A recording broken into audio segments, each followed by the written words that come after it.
ಸಂಜೆ ಹೊತ್ತಲ್ಲಿ ಮಂಜಿನ ಮಳೆಲಿ ನನ್ನವಳು ನೆನೆಯೋದನ್ನ ಕಂಡು ನಾನು ಕರಗಿದೆ.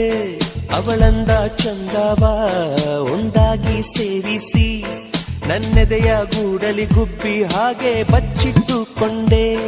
ಮಳೆ ನಿಂತೋದ ಪರಿವೇ ಇಲ್ಲ, ಅಲ್ಲಿ ಏನಾಯ್ತೋ ಅರಿವೇ ಇಲ್ಲ. ಎಷ್ಟೋ ಮಾತುಗಳು ಎದೆಯಲ್ಲಿ ಉಕ್ಕಿ ಬಂತು, ಬಾಯಿ ತೇರೇದೆ, ತುಟಿ ಮೇಲೆ ತೂಟಿ ಒತ್ತಿ ಹಾರಿ ಹೋದಳು.